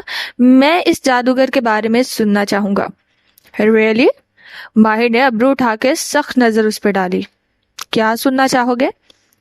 یہی کہ ایسا دلچسپ جادوگر کہاں پایا جاتا ہے؟ شاید ذہنی امراض کے ہسپتال میں۔ وہ مسکرایا۔ کچھ تھا اس کے انداز میں جو شفق نے چونک کے ماہر کو دیکھا، پھر ہلکا سا سمٹ گئی، پھر محیط کو سوالیہ نظروں سے دیکھا، جیسے پوچھ رہی ہو کیا یہ واقعی ذہنی مریض تھا؟ وہ ایک بوڑھا آدمی ہے، تجربہ کار جادوگر۔ وہ مینیو دیکھتے ہوئے جیسے خبریں پڑھ رہا تھا. وہ جانتا تھا زیاد اسے اکسا رہا ہے لیکن وہ اس کو کامیاب نہیں ہونے دے گا. اس کی ایک کثیر کلٹ فالوونگ ہے, اس کے کلائنٹ بہت پہنچے ہوئے لوگ ہیں, لیکن اس کا کوئی آستانہ نہیں ہے. وہ اپنے کلائنٹس کو اپنا چہرہ نہیں دکھاتا, اپنی شناخت خفیہ رکھتا ہے, سب کچھ آن لائن ہے, اس لیے وہ کبھی پکڑا نہیں گیا. اور ہاں, وہ واقعی چھوٹے بچوں کو اغوا کرتا ہے. پھر وہی کہانی. کشمالہ جھرجھری لے کر بڑبڑائی تھی جیسے انداز میں افسوس ہو, البتہ ماہر نے سن لیا تھا. کیوں کشمالہ بی بی, آپ کو یہ سب کہانی لگتا ہے؟ اس نے دوسری دفعہ اسے مخاطب کیا, ایسے کہ مسکراہٹ غائب تھی اور چہرے پہ دبا دبا سا غصہ تھا. مالا نے مینیو کارڈ زور سے بند کیا اور چہرہ اٹھا کے اسے دیکھا. اس کی آنکھوں میں افسوس بھی تھا اور بے بسی بھی, غصہ بھی. یہ جو بھی ہے مجھے اس پہ یقین نہیں ہے. تمہیں ابھی تک جادو پہ یقین نہیں ہے یا میری بہن کے کھونے پہ؟ دونوں پہ ہے, صرف تمہاری اس کہانی پہ نہیں. یا تو تم بے وقوف ہو یا ہمیں بنا رہے ہو.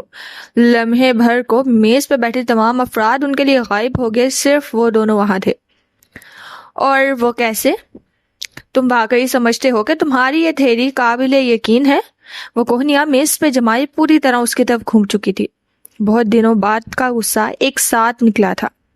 ایک آدمی, تمہارا جادوگر ویلن, جس کے کلائنٹ ساری دنیا میں ہے, جو بچوں کے اغوا کا نیٹ ورک چلا رہا ہے. اس کا کوئی آستانہ نہیں ہے, اس کو کبھی کسی نے نہیں دیکھا سوائے اس کے بہت قریبی لوگوں کے. وہ طنز اور افسوس سے کہہ رہی تھی. زیاد سلطان پیچھے ہو کے محظوظ سا یہ گفتگو سن رہا تھا. تمہارے خیال میں کوئی جادوگر اتنا طاقتور نہیں ہو سکتا. وہ اسی طرح افسوس اسے دیکھی گئی. جانتے ہو دنیا کے سب سے بڑے کلٹ لیڈرز کی پہچان کیا ہوتی ہے؟ اب کہ وہ بولی تو اس کا لہجہ دھیما تھا. وہ سب نارسسسٹ مرد ہوتے ہیں جن کی انا ان کو اکساتی ہے کہ وہ اپنے گرد اپنے فالوورز اکٹھے کریں. ایک جادوگر جو اتنا طاقتور ہو, یہ نہیں ہو سکتا کہ اس کا کوئی آستانہ نہ ہو جہاں وہ اپنے فالوورز کو اکٹھا کر کے ان کی عقیدت دے کر اپنے ایگو کو ایندھن نہ فراہم کرتا ہو. مردوں کی انا ان کو گمنام لیڈر بننے کی اجازت نہیں دیتی. میں نے آج تک ایسا آدمی نہیں دیکھا جو اتنا طاقتور ہو کے بھی خود کو چھپائے رکھے. کہتے ہوئے مالا نے بوتل کا ڈھکن کھولا, اسے گلاس میں ڈیلا. اسی لیے یا تو تم ہمیں بے وقوف سمجھ کے ایک ہی کہانی دہراتے رہتے ہو یا پھر. گلاس اٹھا کے شانے اچکائے. تمہارا جادوگر کوئی عورت ہے. ایک لمحے کے لیے میز پہ سناٹا چھا گیا, کیونکہ کوئی مرد اتنا بڑا کلٹ لیڈر ہو کے گمنام نہیں رہ سکتا. عورت رہ سکتی ہے. عورت کتنی وزیرائی کی ضرورت نہیں ہوتی, اس کی جلد انا سیر ہو جاتی ہے. زیاد سلطان کی رنگت ایسے سفید ہوئی جیسے لٹھے کی چادر ہوتی ہو. وہ لمحے بھر کے لیے بالکل گنگ رہ گیا, لیکن وہ دونوں اس کی طرف متوجہ نہ تھے. وہ پانی پی رہی تھی اور ماہر الجھن سے اسے دیکھ رہا تھا, جیسے اس کا دماغ الجھ گیا ہو. پھر اس نے وسوک سے نفی میں سر ہلایا. وہ مرد ہے, میں جانتا ہوں. سب مرد ایک جیسے نہیں ہوتے. مالا نے بے پرواہی سے شانے اچکائے. میں ایک کال لے لوں؟ زیاد تیزی سے موبائل پہ بٹن دباتا اٹھ کھڑا ہوا. اس سے پہلے کوئی اسے دیکھتا وہ آگے بڑھ چکا تھا. اس کی رنگت فک ہو رہی تھی اور جیسے دم گھٹ رہا تھا. وہ باہر گلی کے کنارے آ کھڑا ہوا, گریباں کا بٹن کھولا, چند گہرے سانس لیے, تھوڑی دیر وہیں کھڑا رہا. پھر ایک سٹال کے کنارے رکا. وہاں نقشے رکھے تھے. وہ استنبول کے مختلف حصوں کے نقشے تھے. وہ ایک ایک کو کھول کے دیکھنے لگا. پھر ایک نقشہ چنا. اب اس کا چہرہ بہتر تھا. پیسے ادا کیے اور جھک کے قلم سے اس پہ تاریخ لکھی. غلط تاریخ ڈال دیا آپ نے. آواز پہ وہ کرنٹ کھا کے پلٹا. پیچھے مالا کھڑی تھی, شال کندھوں پہ لپیٹے. وہ مسکرا کے اسے دیکھ رہی تھی. زیاد پھیکا سا مسکرایا. سوری, آپ نے آج کے بجائے آنے والی کل کی تاریخ ڈال دی ہے. اچھا سوری, یاد نہیں رہا. اس نے تیزی سے نقشہ جیکٹ کی جیب میں ٹھونسا. تم یہاں کیوں آ گئی؟ آپ کو بلانے کوئی آرڈر نہیں دے رہا اور معید کا پارا ہائی ہونے والا ہے, چلے.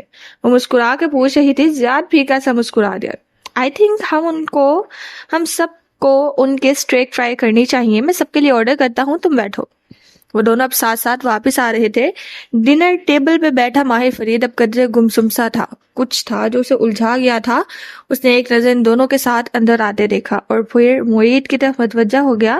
یہ طے تھا کہ اب ان تینوں نے آپس میں کوئی بات نہیں کرنی تھی. آپ زیاد کے پیچھے کیوں گئی؟ رامین چہرہ دونوں ہاتھوں میں گرائے اسے دیکھ رہی تھی جو کسی پینڈولم کی طرح دائیں بائیں چکر کاٹ رہی تھی. کیونکہ میں ماہر کے ساتھ ایک میز پہ غیر آرامدہ تھی. میں اپنے شوہر کے ساتھ ہونا چاہتی تھی لیکن یوں لگتا تھا اس روز زیاد کا ذہن کہیں اور تھا. اس نے نقشے پہ ایک ایسی تاریخ لکھی جو ابھی وقوع پذیر نہیں ہوئی تھی. کچھ تھا جو مجھے زیاد کے بارے میں کھٹک رہا تھا. رامین نے ایک نظر میز پہ بکھرے کاغذوں کو دیکھا. اس لیے آپ نے کبھی ماہر کی بات کا یقین نہیں کیا کیونکہ آپ کے خیال میں اس کا جادوگر کوئی عورت ہے؟ نہیں یار، میں تو ویسے ہی ایک منطقی بات کہہ رہی تھی. مجھے ویسے ہی اس کی کسی بات کا یقین نہیں ہوتا. وہ جیسے چڑ گئی تھی. اور پھر اس رات ایک اور واقعہ ہوا جس نے مجھے زیاد کی طرف سے کنفیوز کر دیا. وہ نکاح کے فنکشن کے لیے استری کیے ہوئے کپڑے ہوٹل روم کی الماری میں ہینگ کر رہی تھی. سامنے کھڑکی کے ساتھ کرسی پہ بیٹھا زیاد لیپ ٹاپ گود میں رکھے کام کر رہا تھا. اس کے ریڈنگ کلاسز میں اسکرین کا عکس دکھائی دے رہا تھا. کچھ لکھا آپ نے؟ تھوڑا بہت. اس نے نظر اٹھا کے مالا کو دیکھا پھر کھلی الماری سے دکھائی دیتے اس کے کامدار جوڑے کو. مجھ سے ناراض ہو کے آ رہی تھی تم استنبول لیکن تیاری تم نے پوری کی ہے. اس کے لہجے میں طنز تھا. وہ چند منٹ کی خوشگواریت جو اس کے انداز میں ماہر فرید کو دیکھ کے ڈرائی تھی وہ اب انکا ہو چکی تھی. وہ پہلے جیسا زیاد بن چکا تھا. مالا نے افسوس سے سر جھٹکا. کچھ چیزیں کبھی نہیں بدل سکتی، اسے اس کے ساتھ گزارا کرنا ہی ہوگا. وہ زیاد سے اس کے کپڑوں کا پوچھنا چاہتی تھی لیکن اس کی بات نے اتنا بدمزہ کر دیا کہ اس نے ارادہ بدل لیا. خود ہی ڈریسنگ روم میں آئے، اس کا بیگ کھولا، اس کے کپڑے نکالے اور سیدھی ہوئی کہ ایک ننھا سا کاغذ کا ٹکڑا فرش پہ گرا. اس نے جھک کے اسے اٹھایا. وہ ترکش ایئر لائن کے بورڈنگ پاس کا وہ حصہ تھا جو مسافر اپنے پاس رکھتا ہے. اس کے مطابق زیاد سلطان کی فلائٹ بدھ کی رات 9 بجے استنبول پہنچ چکی تھی. لیکن زیاد نے تو اسے کہا تھا کہ وہ جمعرات کی صبح پہنچا تھا اور سیدھا اس کے پاس آیا تھا. بورڈنگ پاس ایک دوسری کہانی سنا رہا تھا. پھر وہ اس رات کہاں رہا تھا؟ سنا ہے کل رات آپ کے ہسبینڈ بھی استنبول پہنچ چکے ہیں. بیربل کا کہا فکرہ ذہن میں گونجا. اس نے بورڈنگ پاس مٹھی میں دبا لیا اور اپنا موبائل اٹھایا. مالک فرید کے نمبر پہ اس کی انگلی رکی لیکن پھر اس نے اسکرین بجھا دی. اسے فضول کے وہمے نہیں پالنے تھے، اسے اپنے شوہر پہ بھروسہ کرنا تھا. کیا یہ ممکن ہے کہ مالا کی تھیری درست ہو؟ یاسمین نے سوچتے ہوئے انداز میں پوچھا تھا. وہ اب کاؤچ کے ایک بازو کو سرہانے بنا کے لیٹا تھا اور دوسرے بازو پہ جوتوں کی کینچی بنا کے رکھا تھا. اس بات پہ نفی میں سر ہلایا. مجھے اپنے بوڑھے دوست پر یقین ہے، اسے مجھے جس کا چہرہ دکھایا تھا وہ مرد تھا. وہ مجھ سے جھوٹ نہیں بولے گا. جنات اتنے قابل اعتبار نہیں ہوتے ماہر. جتنا میں جانتی ہوں وہ مکمل سچ کبھی نہیں بولتے. وہ صرف مجھے نیچا دکھانے کے لیے کہہ رہی تھی. اس نے سر جھٹکا. وہ اب چھت کو دیکھ رہا تھا. میں نے ارادہ کیا تھا کہ اگلے روز نکاح پہ نہیں جاؤں گا. میں ان دونوں کو ساتھ نہیں دیکھنا چاہتا تھا لیکن تم گئے. لیکن میں گیا. اس نے آنکھیں بند کر لی. نکاح کا فنکشن ایک آؤٹ ڈور ایونٹ تھا. آج اچھی دھوپ نکلی تھی. سبز گھاس پہ جگہ جگہ سفید اور گلابی پھولوں کی سجاوٹ کی گئی تھی. بیربل اور ماہر ایک ساتھ اندر داخل ہو رہے تھے. تم نے کہا تھا ہم فنکشن پہ نہیں جائیں گے، پھر ہم یہاں کیوں ہیں؟ بیربل اس کے کان کے قریب کھنکھارا. میری اپنی وجوہات ہے. وہ ناٹ سو ہینڈسم ولن بھی یہاں موجود ہوگا. بیربل کی متلاشی نگاہیں سبزہ زار پہ بکھرے انسانوں کو دیکھ رہی تھی. وہ ہوگا لیکن کوئی ایسی لڑکی نہیں ہوگی جس کی امید پہ تم آئے ہو. ماہر نے جیسے تنبیہ کی. میرا ایسا کوئی ارادہ نہیں ہے. وہ تیز چل رہا تھا. بیربل خفگی سے قدم اٹھاتا اس کی رفتار سے ملنے کی کوشش کر رہا تھا. میں سنگل ہوں اور بہت خوش ہوں. میں اب محبت کی تلاش میں نہیں ہوں. اچھا. بیربل کے برعکس اس کی متلاشی نگاہیں کسی اور کو ڈھونڈ رہی تھی. ہاں، میرا ارادہ ہے کہ اگلے 2 سال تک میں سنگل ہی رہوں. آمین. ایسے نہ کہو. بیربل گڑبڑا گیا. فرشتے سیریس ہو جائیں گے. میں تو مذاق کر رہا تھا. اور تب ہی اسے وہ دکھائی دی. وہ دلہا دلہن کے پلیٹ فارم سے دور کھڑی کلائی پہ بنی گھڑی دیکھ رہی تھی. اس نے بال گھنگریالے کر کے چہرے کے طرف ڈالے ہوئے تھے. سفید پشواز پہنے، کامدانی دوپٹے کندھے پہ ڈالے، کانوں میں بڑے بڑے ایئر رنگز پہنے وہ بار بار اینٹرس کو دیکھتی. آنکھوں میں پریشانی تھی. سن گلاسز ماتھے پہ تھے. وہ چند لمحے اسے دیکھتا رہا. اس کی نگاہوں کا ارتکاز محسوس کر کے مالا نے اس طرف دیکھا تو اس نے چہرہ موڑ لیا. حالانکہ وہ سن گلاسز پہنے ہوئے تھا وہ اس کی آنکھیں نہیں دیکھ سکتی تھی اور اسے خوف تھا کہ کہیں دیکھ نہ لے. سارا فنکشن اس کی توجہ کشمالہ مبین کی طرف رہی، اس لیے نہیں کہ وہ خوبصورت لگ رہی تھی بلکہ اس لیے کہ وہ بھی اسی کی منتظر تھی جس کا منتظر وہ خود تھا۔ زیاد سلطان ابھی تک نہیں پہنچا تھا۔ کیک کٹنے کے بعد اس نے دیکھا زیاد اندر داخل ہو رہا تھا۔ کہاں رہ گئے تھے آپ؟ اتنی دیر سے آپ سب کا انتظار کر رہے ہیں، وہ خفگی سے کہتے سامنے آئی۔ تم جانتی ہو مجھے یہ گیدرنگز نہیں پسند۔ ایک دوست سے ملنے پل کی دوسری طرف چلا گیا تھا، ٹیکسی نے ٹریفک میں پھنسا دیا، شکر کرو اب بھی پہنچ گیا ہوں۔ زیاد بھی دھوپ کے باعث سن گلاسز پہنے ہوئے تھا، پھر بھی وہ اس کی آنکھوں کو بیزاری محسوس کر سکتی تھی۔ کون سا دوست؟ کیا صرف تمہاری فیملی کے دوست ہو سکتے ہیں استنبول میں؟ اس کے انداز میں کچھ جتاتا ہوا تھا۔ مالا نے جواب نہیں دیا۔ مشرقی عورتوں کو کچھ چیزوں کے ساتھ رہنا پڑتا ہے، تلخ شوہر کے ساتھ بھی۔ بس وہ چاہتی تھی کسی طرح زیاد کا موڈ نہ خراب ہو۔ شکر ہے وہ اب بھی پہنچ گیا تھا۔ کھانے کے دوران زیادہ بفے ٹیبل کے پاس کھڑا تھا جب قدموں کی آہٹ پہ دھیرے سے گردن موڑی۔ ماہر فرید سامنے کھڑا تھا۔ زیاد سلطان مسکرایا اور سن گلاسز اتارے، ماہر نے نہیں اتارے۔ خوش آمدید ماہر بے۔ اس کا انداز خوشگوار ہو گیا تھا۔ مجھے ابھی پولیس ڈپارٹمنٹ سے فون آیا تھا، سن رہا ہوں۔ زیاد اپنے پلیٹ میں پرونز نکال رہا تھا۔ غالب نواز آج صبح اپارٹمنٹ سے باہر آیا تھا اور سیدھا ایئرپورٹ کی طرف گیا۔ وہاں جا کے وہ ہجوم میں کھو گیا، لیکن ایئرپورٹ ڈیٹا کے مطابق اس نے کوئی فلائٹ نہیں لی۔ اور تم مجھے یہ کیوں بتا رہے ہو؟ ماہر اس کے قریب ہوا اور سرگوشی آواز میں بدل دی۔ کیونکہ میری تھیری یہ ہے کہ تم اسے ایئرپورٹ میں ملے تھے، لیکن کیوں؟ رک کے جیسے سوچا، شاید ایک نیا پاسپورٹ دینے کے لیے، شاید پیسے بھی۔ زیاد ہلکا سا ہنس دیا۔ میں جانتا ہوں زیاد کہ اسے تم نے کسی دوسرے پاسپورٹ سے اس ملک سے بھیج دیا ہے۔ عقیدت یا خوف کے ہاتھوں مجبور ہو کے اس نے ملک کو چھوڑ دیا ہے جہاں وہ اپنی زندگی بنا چکا تھا۔ اس کے انداز میں ملامت تھی۔ زیاد سلطان پرونس ڈال کے اس کی طرف گھوما اور مسکرایا۔ مجھے کچھ معلوم نہیں کہ تم کیا کہہ رہے ہو، لیکن کسی سے بات کرنا جرم نہیں، کسی کو ایک اچھی آفر دینا بھی جرم نہیں ہے۔ ہر شخص اپنی بھلائی دیکھتا ہے، سمپل۔ اس نے مسکرا کے شانے اچکائے۔ ماہر نے سن گلاسز اتارے۔ سورج جس کے رخ تھا اس کی آنکھیں دھوپ سے چھوٹی ہو گئی۔ تمہاری موت میرے ہاتھوں آئے گی زیاد سلطان۔ نہیں ماہر بے، وہ مسکرا رہا تھا۔ ابھی تم میرے کام کرنے کے طریقے کو سمجھے نہیں ہو۔ میں اور کشمالہ اپنی زندگی جئیں گے اور تم اپنی بہن کی یاد میں خوشبودار موم بتیاں جلاتے رہو گے۔ وہ کہہ کے آگے بڑھا ہی تھا کہ کسی نے اس کی کوہنی تھامی۔ زیاد تیزی سے گھوما، لمحے بھر کے لیے وہ ساکت رہ گیا۔ کشمالہ مبین سامنے کھڑی تھی، ابرو بھینچے دھوپ سے آنکھیں چھوٹی کر کے اسے دیکھتی۔ کیا ہوا ہے زیاد؟ اس نے شاید کچھ سنا تھا، شاید نہیں۔ زیاد فیصلہ نہ کر سکا، لیکن ایک ہی لمحے میں وہ سنبھل گیا۔ میں ماہر بے سے بات کر رہا تھا کہ اس کی بہن اس کی وجہ سے کھوئی ہے اور اس کے پاس اس کی یاد میں خوشبودار موم بتیاں جلانے کے سوا کوئی چارہ نہیں۔ اس کے انداز میں تلخی تھی۔ وہ جانتا تھا کہ ماہر کی شکل دیکھ کے بتا سکتی تھی کہ وہ کوئی خوشگوار بات نہیں کر رہے۔ اتنا کہہ کے وہ رکا نہیں، آگے بڑھ گیا۔ سنو۔ زیاد وہاں سے ہٹا تو وہ بھی پلٹ گیا، تبھی مالا نے اسے پکارا۔ وہ تیزی سے قریب آئی۔ گھنگریالے بال ایک شانے پر تھے اور کامدانی دوپٹے دوسرے پر۔ آنکھوں میں غصہ تھا۔ تمہارے اور زیاد کے درمیان کیا معاملہ ہے؟ وہ اس کے عین مقابل آ کے رک گئی۔ دھوپ اس کے رخ تھی، اس کی آنکھیں چندیا رہی تھی۔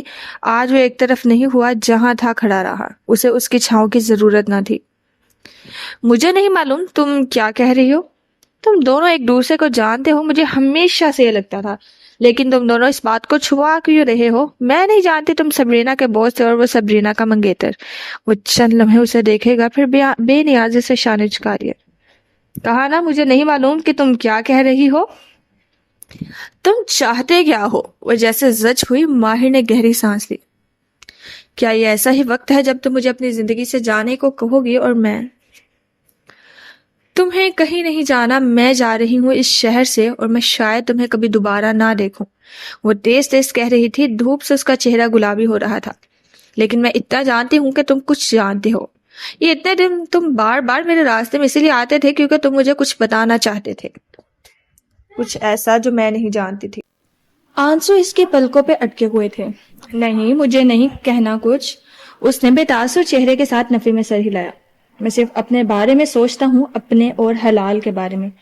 تم اور زیاد میرے ذہن میں کہیں نہیں ہو۔ ایک آنسو کشمالہ کی آنکھ سے ٹوٹا اور گال پہ پھسل گیا. اس نے کچھ نہیں کہا, وہ وہاں سے پلٹ گئی. اسٹیج پہ فیملی گروپ فوٹو ہو رہا تھا. اس نے انگلی کی نوک سے آنکھ کا کنارہ صاف کیا اور ان کے ساتھ شامل ہو گئی. آپ کو کیسے معلوم ہوا کہ زیاد اور وہ ایک دوسرے کو جانتے ہیں؟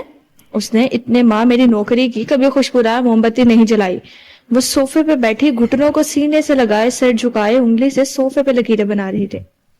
میں اس کے آفس گئی تو دیکھا وہاں جگہ جگہ سینٹڈ کینڈلز رکھی ہیں. مجھے تب بھی خیال نہیں آیا کہ وہ ماہر کی ہوں گی. پھر زیاد کو کیسے معلوم ہوا کہ وہ خوشبودار موم بتیاں جلاتا ہے؟ اس نے جھرجھری لی. کچھ تھا ان کے درمیان, کچھ ایسا جو راز تھا. تم نے مالا کو سچ کیوں نہیں بتایا؟ کیا اس لیے کہ تم نے زیاد سے ڈیل کی تھی؟ یاسمین پوچھ رہی تھی. ماہر دھیرے سے ہنس دیا اور لیٹے لیٹے گردن موڑ کے اسے دیکھا. یاسمین خانم, کیا تم واقعی سمجھتی ہو کہ میں ایک ایسا انسان ہوں جو زیاد سلطان کے ساتھ کوئی ڈیل کر سکتا ہے؟ یاسمین کے لب اوم ایک سکڑے. اس رات اور کیا ہوا تھا؟ تم نے مجھے ساری بات نہیں بتائی تھی. کوٹیج کے باہر سرد رات میں جھیل کنارے دو ہیولے کھڑے تھے.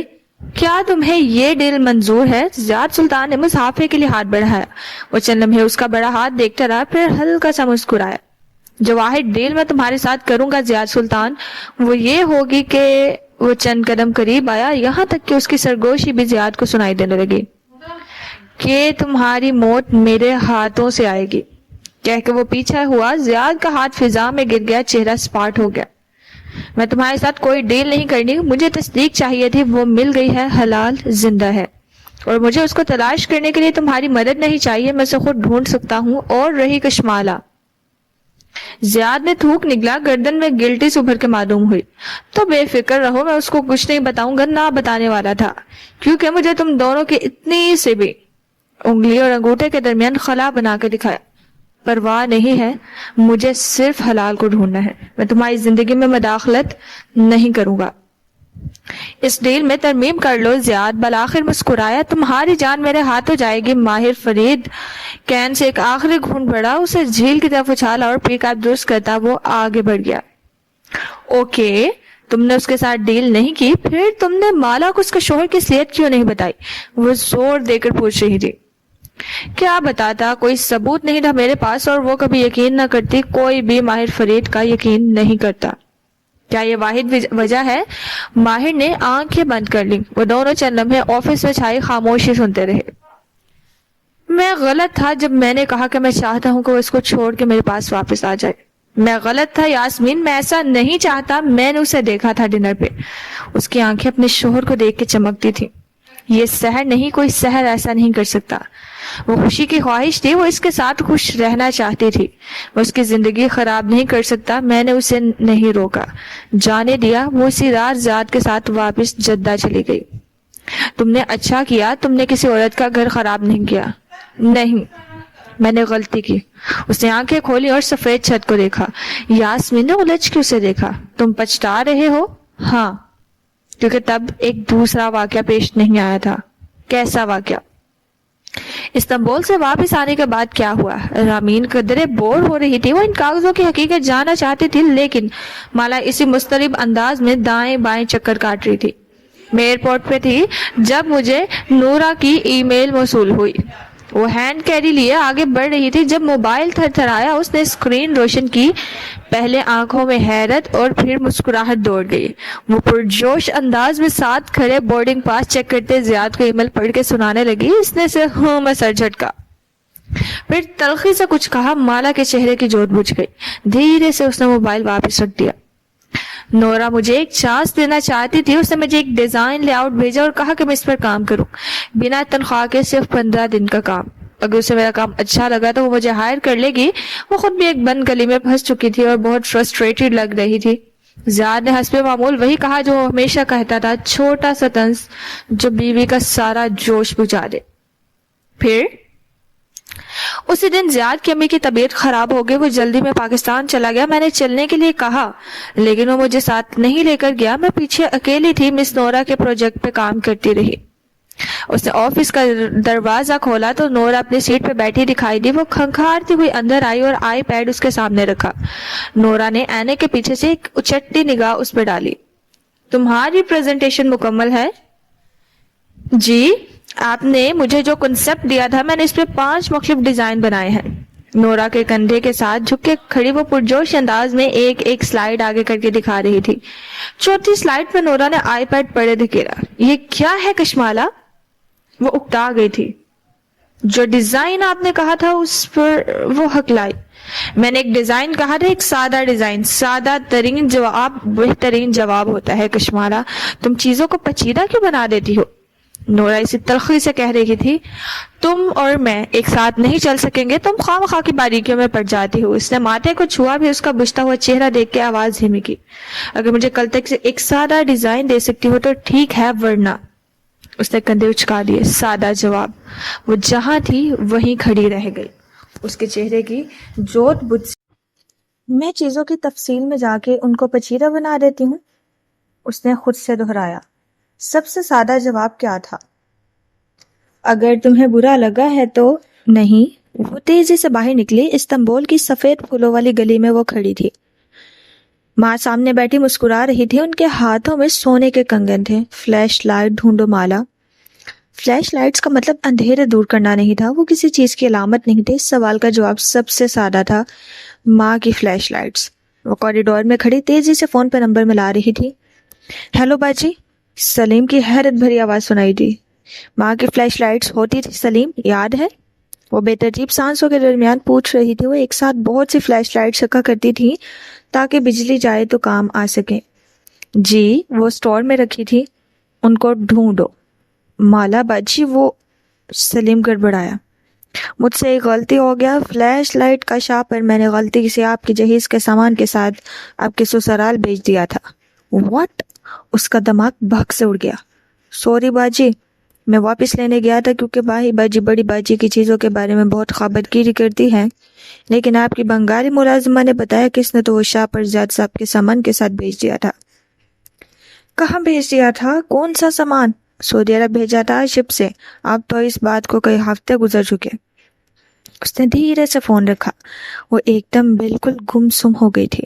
زیاد نے اپنا کون سا سامان منگوایا تھا پاکستان سے؟ اس کو کیوں نہیں معلوم ہوا؟ اور منگوا کے کہاں رکھا؟ Storage unit. رامین جوش سے چلائی. زیاد بھائی نے اسٹوریج یونٹ لیا تھا؟ ہاں، مجھے کچھ دیر بعد یاد آ گیا تھا. اس نے اس بات میں سر ہلایا. اس اپارٹمنٹ میں شفٹ ہونے کے بعد چند دن بعد زیاد نے اپارٹمنٹ بلڈنگ کی بیسمنٹ میں بنے اسٹوریج یونٹس میں سے ایک کرائے پہ لے لیا تھا. رامین لوگوں نے بھی یونٹ لے رکھا تھا، اور ایک ڈنر پہ رامین کے شوہر ہارون نے یوں ہی اس کا ذکر کر دیا تو اسے معلوم ہوا کہ ان کا بھی یونٹ ہے. چونکہ اپارٹمنٹ کے کرایہ داروں میں میرا نام بھی تھا، سو مجھے اسٹوریج یونٹ کا نیا کارڈ بنوانے میں زیادہ مسئلہ نہیں ہوا. اسٹوریج یونٹس بلڈنگز کی بیسمنٹ میں بنے تھے. ایک طویل راہداری کے دونوں اطراف گراج نما کمرے جن کے شٹر ڈاؤن تھے. وہ مطلوبہ شٹر تک پہنچے اور کارڈ فلیش کیا. شٹر خود بخود اٹھتا چلا گیا. اندر اندھیرا تھا. مالا نے کپ کپاتے ہاتھوں سے بتی چلائی. اسٹوریج یونٹ روشن ہو گیا. وہاں ہر طرف کارٹن ہی کارٹن تھے. چند سے کتابیں ابل رہی تھی، چند میں صرف کاغذات تھے. کچھ گھر کا پرانا فرنیچر تھا. سامنے پلے کارٹن کے اوپر سے ایک شاپر جھلک رہا تھا. Flashlights. وہ بھاگ کے اس کے قریب آئی. شاپر کے اندر بہت سی فلیش لائٹس جھانک رہی تھی. ماں کی فلیش لائٹس. اس کی سگر ماں کی چیزیں. اس کی آنکھوں میں آنسو آ گئے.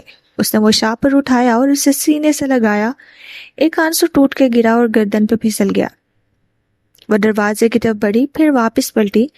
فلیش لائٹس کے قریب رکھے کارٹن کو دیکھا. کل رات آپ کے ہسبینڈ بھی آ گئے ہیں. سبرینا کا کوئی منگیتر نہیں تھا. تم مجھے کچھ بتانا چاہتے ہو ماہر؟ تم حلال کی یاد میں خوشبودار موم بتیاں جلاتے رہو گے. یہ پہلی دفعہ نہیں ہے جب آپ اس کا سچ جاننے کی کوشش کریں گی. بہت سی آوازوں نے ایک ساتھ حملہ کیا. کشمالا مبین چند لمحے وہیں کھڑی رہی.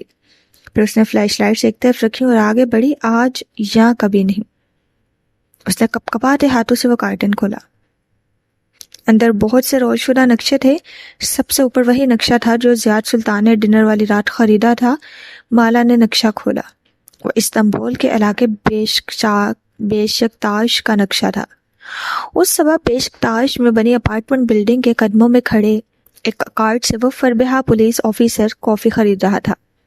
جب اس کے چہرے کے زاویے بگڑے، سامنے سے ماہر فرید آتا دکھائی دے رہا تھا. تم ابھی تک اس کے گھر کے باہر کیا کر رہے ہو؟